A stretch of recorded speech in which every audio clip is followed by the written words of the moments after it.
Здравей, скъпи приятели на футбол! Добре дошли в нашия канал Време за футбол. Аз съм Дидо. Аз съм Доди. Здравей, Доди! Здрасти, скъпи приятели! Не забравяйте да се абонирате за нашия канал, да харесате клипчето, да коментирате и да ни последвате в социалните мрежи, които са долу в описанието. Точно така, скъпи приятели, дойде време малко преди коледните празници да изкоментираме поредният кръг от нашите любими първенства.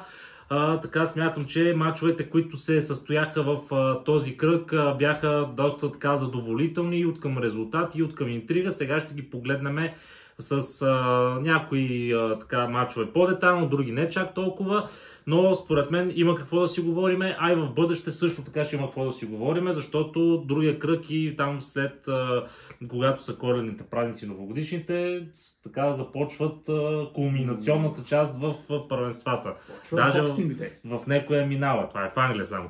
И така, добре, като започнахме да говорим за Англия, направо се прехвърляме така в този 16-ти кръг, в който всичките мачове, които се състояха в него, така бяха между отбори, които, как да кажа, се бореха за нещо. Много така преки двубои имаше и с интересна развръзка, бих казал. Ти какво мислиш по въпроса? Да, много интересен кръг си беше. Добре, ами с какво ще така да предлагаш да започнем? И да започнем с кулминацията. Дербито на този 16-ти кръг, Манчестър Сити срещу Манчестър Юнайтед, завършило с резултат 1-2 за червените дяволи. Така, матчът не беше нещо, което да впечатли много зрителите. Даже мисля, че Челси и това и Брентфорд беше по-хубаво от това, но както и да е, това вече е друг въпрос. Както казах и на него, матчът така на жаргонен език си беше малко бутане, ръгане и така да не влизам в по-груби детали, но за щастливата част, щастлива част за хората в червено от град Манчестър. Така, ами аз първо да кажа, после ти ще кажеш няколко думи. Изключително много съм доволен от така начинът, по който подходиха нашите и така искам да ги виждам в всяко едно дерби. Значи това нещо липсваше при Ерик Тен Хаг в много от мачовете. Значи той за 2 сезона, включително и този, защото игра матч с Ливърпул, станахме свидетели на така Юнайтед да излиза малко беззащитен, малко оплашен, малко без абсолютно никакъв живец в тези дерби матчове. Сега тук при Рубен Аморим не е така. Ето втори подреден матч. Матчът с едното не е точно дерби, но все пак между топ отборите. Но въпреки, че Юнайтед загуби тогава, отбора се бори, така търсеше нещо от матча до край, а сега стана абсолютно точно обратното в целия период от матча. Здрава битка, здраво тичане, здрава преса. Въобще съм доволен на 100% и от всички футболисти, които започнаха като титуляри, освен Мейсън Маунт, той се контузи, сега няма да го видим до другия сезон, ама нищо, здраве да е. Няма как да не похвалим няколко човека от отбора на Юнайтед, като например на триото отзад в защита, Лисандро Мартинес, Хари Магуайр и Де Лихт. Наистина много отзад, изключително стабилни. Така изключително много голямо и хубаво впечатление ми направи Мануел Угарте. Нямаше топка, която да не пресече, нямаше такъв коридор или в коридор или от някаква друга ситуация да даде хубав пас. Въобще 6 точки от него, в случая 7-2, но от мен 6 точки по шестовалната. И разбира се, Амадио, който е играч на матча, изработи дуспата, вкара гола. Мисля, че се видя през целия матч, въобще ако Юнайтед ще прави нещо, дали било то гол да вкара или някой да асистира, това ще бъде Амат. Наистина много ги развинти и в дясно и през центъра, въобще като Меси изглеждаше на моменти. Такива дрибли едно друго. Въобще е страхотна работа. Поздравени за Брунгата, който изключително хладнокръвно срещу Едерсон. И ето в първият матч, който беше за Community Shield, вижте какво нещо е съдбата, деца вика. Една дуспа тогава ни отне победата и трофея, сега тук ни го върна. Смятам в по-важен момент. По-важен? Да, от все пак Community там Shield. за трофей. Да.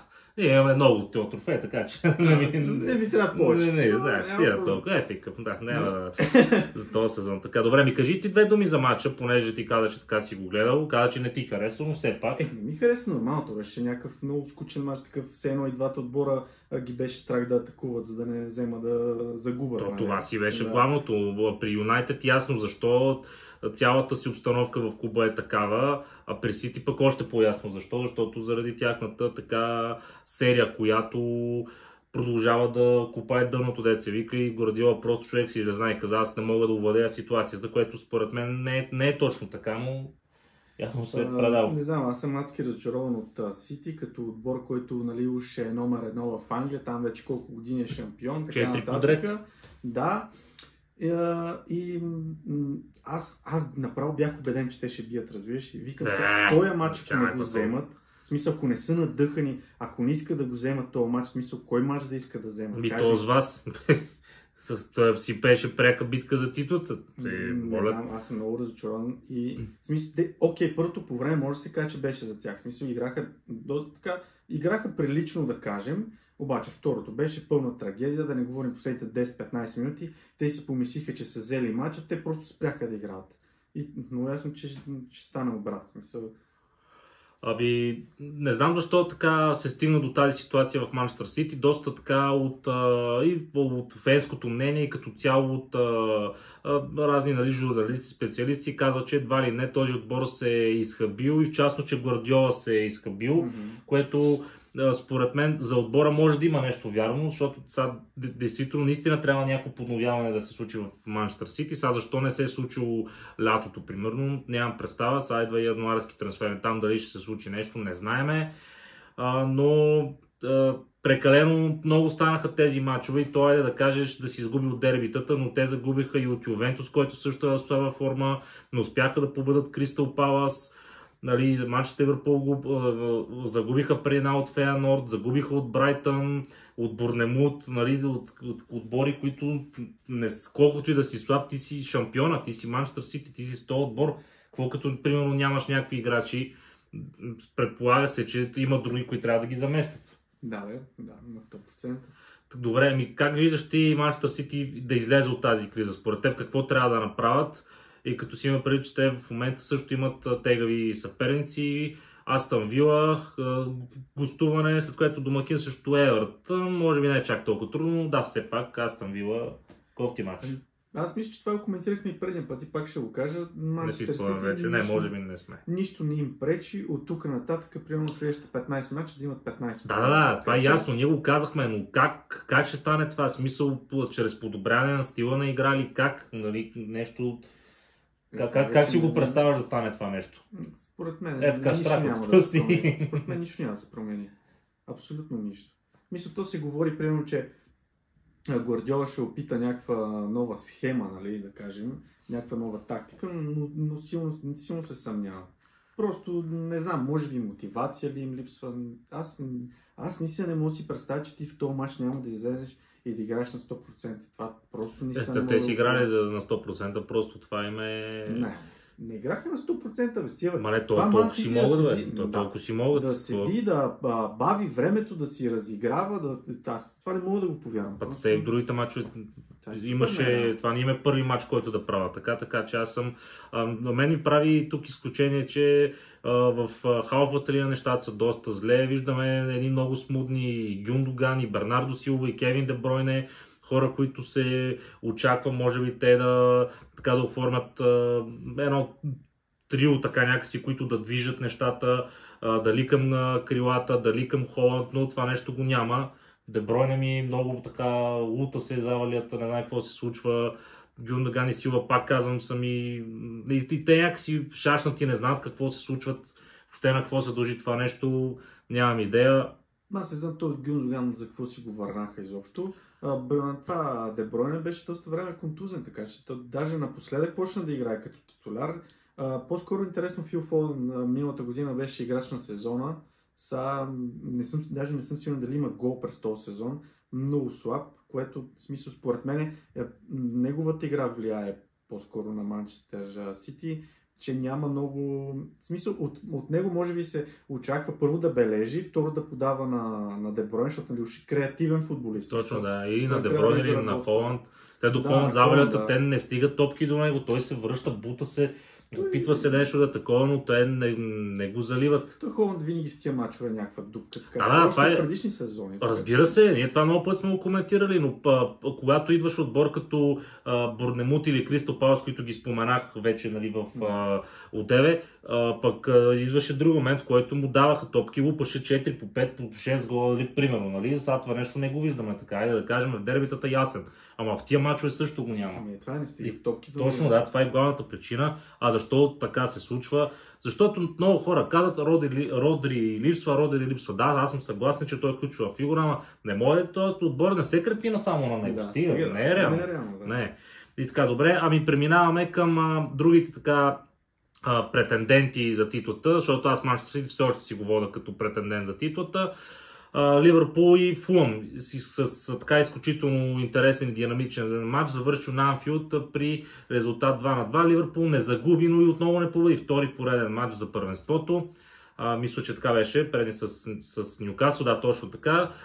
Пък и незадоволителен матч и в Шампионската лига. Слот не беше много доволен след този матч, но Шампионската лига е ясно. А тук в този матч, въпреки червения картон, защо така смяташ, че си стигнал това? Защото аз ти казах, че ако искаш да ставаш шампион, ако ще във втората минута да е картона, трябва да биеш. Не можеш да не биеш.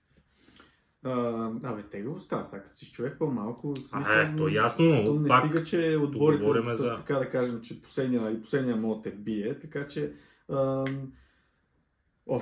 червения картон, че го имаше това на 100%, няма какво да го коментираме. Може би аз по-скоро бих коментирал защо нямаше червен картон за Фулъм. Примерно там в коя минута? В първата минута Диало, айде да кажем, страничният Диоп, да, страничният Диоп съдия свири засада, дали имаше засада, така и не съм сигурен, но после на Перейра, това ако не е червен картон, в смисъл, аз наистина не мога да повярвам. Това миналата година не се свиреше веднага за червен картон, ами не знам. Измахна си, той е само жълт, Да. и после и вкара даже всичко Да. отгоре. Иначе, Хикса може би е лош резултат, така да кажем, ако се борим за да ставаме шампиони, но аз като цяло съм много доволен, защото ние през цялото време ги надиграхме, дори с човек по-малко. 2 пъти, така да кажем, изравняваме, след като са ни повели. Наистина, момчета се раздадоха. В смисъл, не взехме победата, обаче наистина направихме един много добър матч и аз съм сигурен, че ако не беше червен картон, щехме да ги биеме много.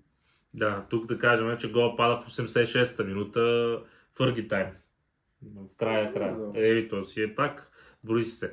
Добре, ами от Арсенал и Челси, само Челси спя да се възползва от този грешен ход на Ливърпул, побеждавайки Брентфорд. Аз вече казах за този матч с 2-1. Арсенал пък се спъна от дома срещу Евертън, което така ме кара да мисля, че може би по-скоро бих отписал Арсенал, отколкото Манчестър Сити. Да, това наистина е доста интересен резултат. 0-0. Много хора примерно очакват да имат страшно много голове в този матч. Гледай, 0-0. Точно така. Може би Евертън, не съм гледал, може би Евертън сега е много добре в защита. Или пък Арсенал отшайващо в атака. Някакси не си представям Арсенал с тия футболисти да не създава положения. Аз съм сигурен, че има страшни положения в това. Ако са играли цял матч като срещу вас второто по време, значи представям си какво е било. Отвратителна история. Добре, ами така, друг интересен матч. Нотингам с Астън Вила завърши по резултат 2-1. Тук може да кажем, че този матч си е така директен за топ 6 примерно. Някаква такава битка. Астън Вила водеха и бяха четвърти, после Нотингам ги обърнаха и реално те станаха четвърти. Те станаха четвърти и са в момента 6 или 7. Да, ще кажем нали, класирането след малко. Друг интересен матч, който видях, не е чак толкова интересен. Нюкасъл срещу Лестър 4-0. Нюкасъл така след победата на Ливърпул вкара 3 гола на Ливърпул, нали? Равния по-скоро, той не е победето, че 4 гола на Лестър, така душманската малко. Първа загуба на Нистерой във Висшата лига, да отбележиме. И Увърхемптън Ипсвич, директна битка за оцеляване по победа за Ипсвич срещу 1-2. Този матч си влиза в историята на клуба според мен. Да кажем нещо, може би важно, след този кръг треньорите на Увърхемптън и Саутхемптън бяха уволнени. Ами да, търсят някакво спасение отборите, защото Саутхемптън загуби от Тотнъм с 0-5 и Борнемут и Уест Хем, да кажем и този матч, завършиха при резултат 1-1. Така два отбора, корави, да кажем, не са се победили. Добре, преминаваме към класирането, където така си се стават неща, хубаво интересни неща, на гъсто.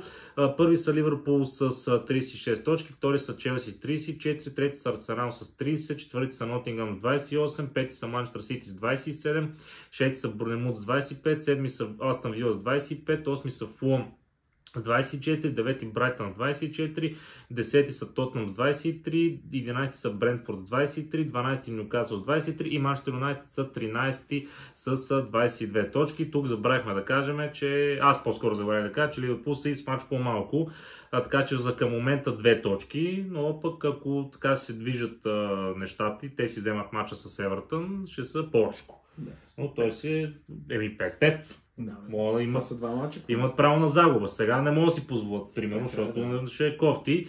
Арсенал аз ги отписах от такава гледна точка, че от към игра нещо не ми харесват и че не си взимат мачовете. Иначе 6 точки за към момента си е напълно стопяема позиция. Да. Иначе за топ 4 всеки от долните отбори може да си влезе.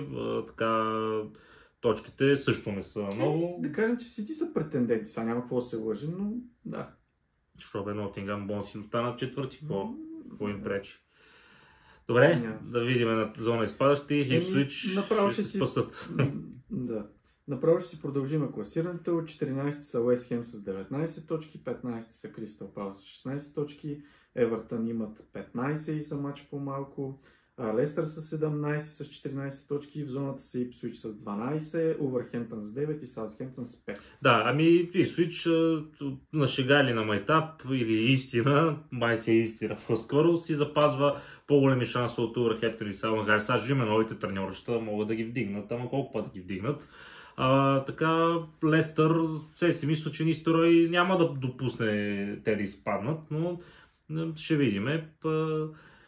Ще си покаже, да се вика. Да, все пак си мисля, че така ще си свършат последните 3 места. Не знам защо. Да. И аз имам такова предчувствие, че няма да има кой знае каква промяна, но да се вика, ще се държи интрига поне 18-тия.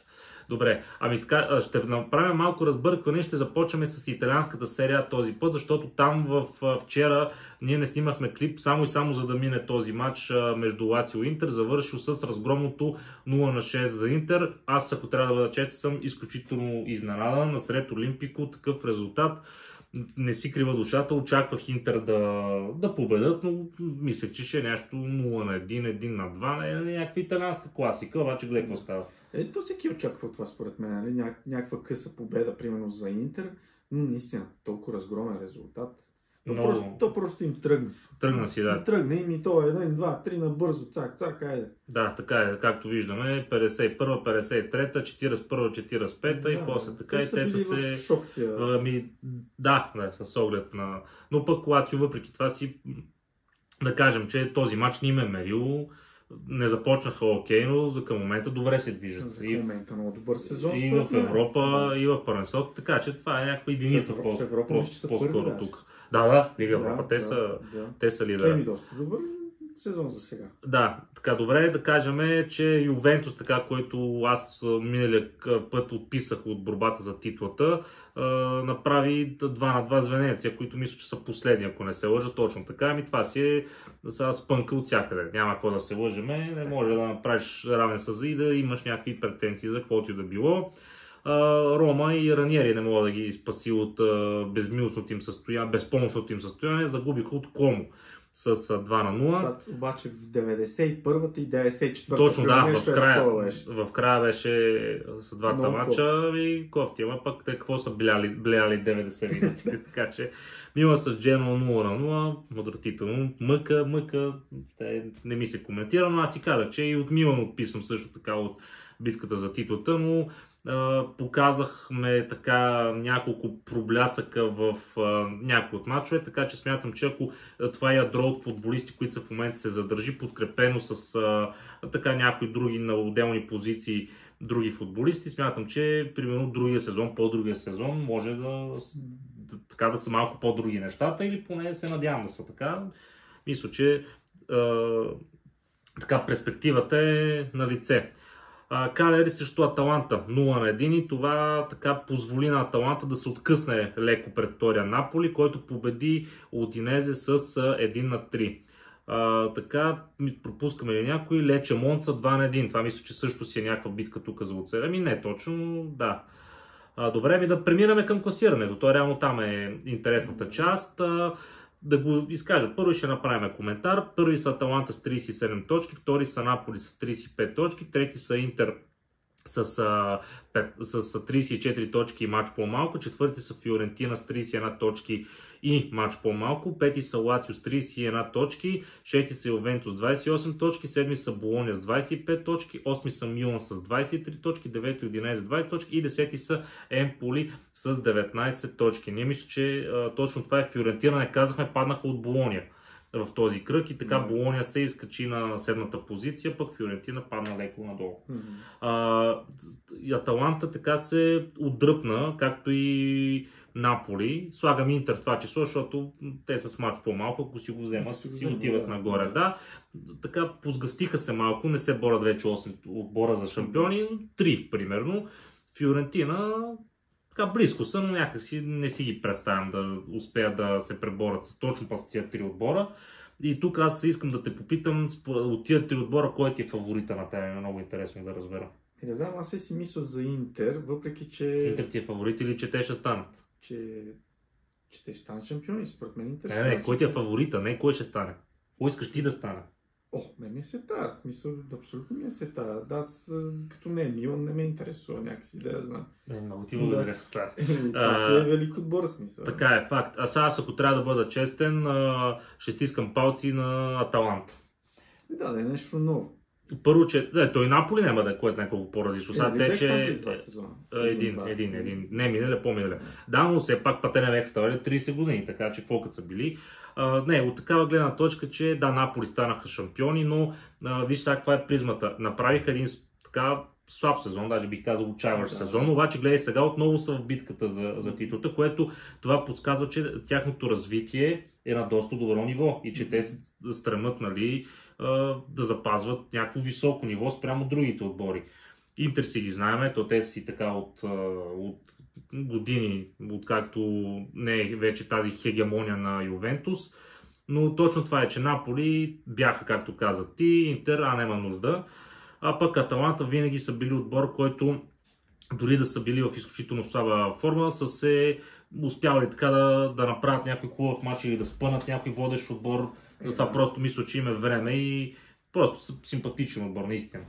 Аз пък, ако трябва да съм честен, силно се съмнявам, че Аталанта ще стане. Аз съм казал, че ще стане, просто казах, че съм за тях. Според мен след някакво време, може би Наполи и Интер така ще се откъснат, да кажем, примерно на 5 точки. Няма да се откъснат нещо чак толкова. Да. И до края, може би между тях и така ще бъде интересно кой кого.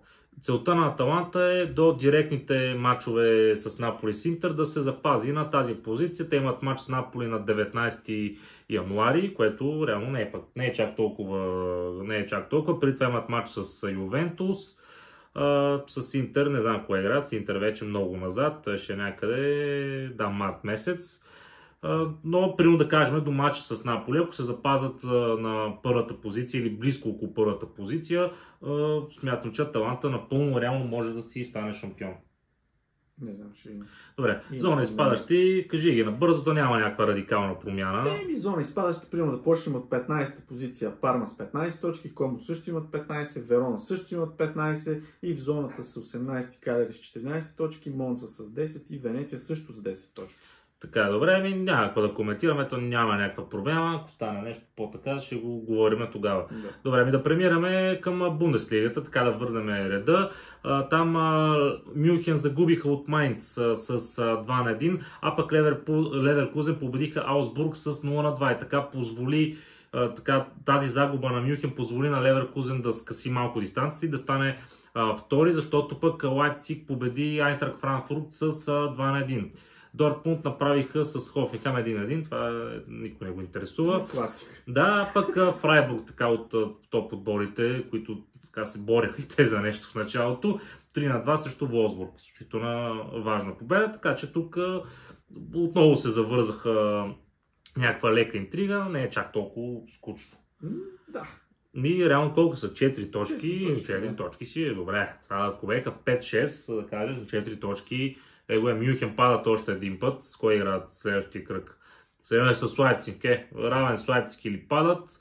Леверкузен и Франкфурт бият. Те и Лайпциг, ако ги бият, се качват нагоре. Да, много акота, но казвам ти някакъв сценарий, където се заплита доста интригата са и с 4-те отбора, така че си е екстра.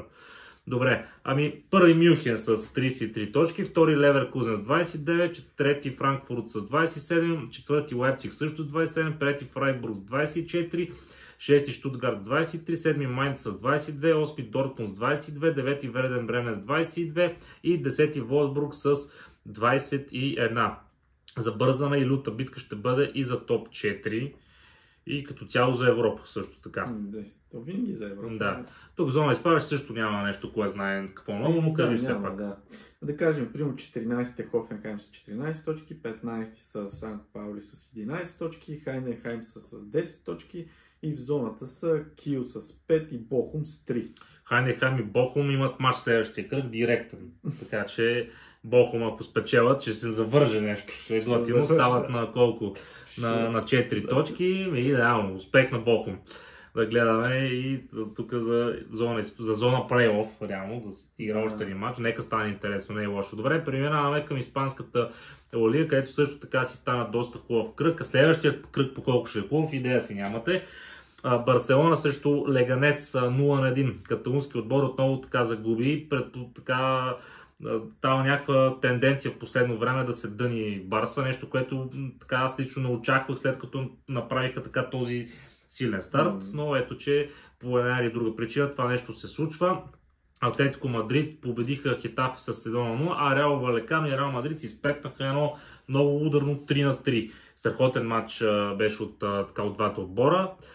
И имайки предвид програмата и класирането, следващия кръг за това как ще бъде интересен, защото имаме директен матч между Барселона и Атлетико Мадрид, а пък Реал Мадрид играе с Севиля. Два ключови матча от това как ще се подреди класирането, защото то ще се мести така дълго време според мен.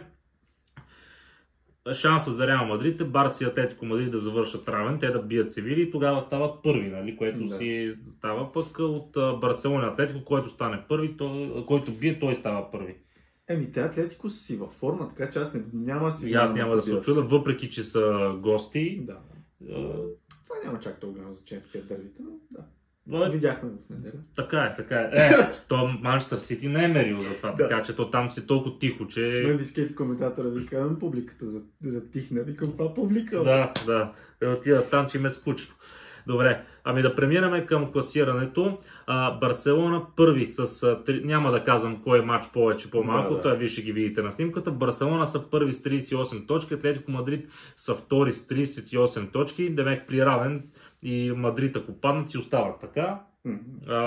Четвърти Атлетико Билбао с 33 точки, пети Майорка с 27 точки, шести Вилиарал с 26 точки, седми Реал Сосиедад с 25 точки, осми са Осасуна с 25 точки, девети са Бетис с 24 точки, 10 са Жирона с 22 точки и въпросните Севиля са 11 също с 22 точки. Така, за тях също доста важен матч, ако искат да гонят Европа, все още постижима цел.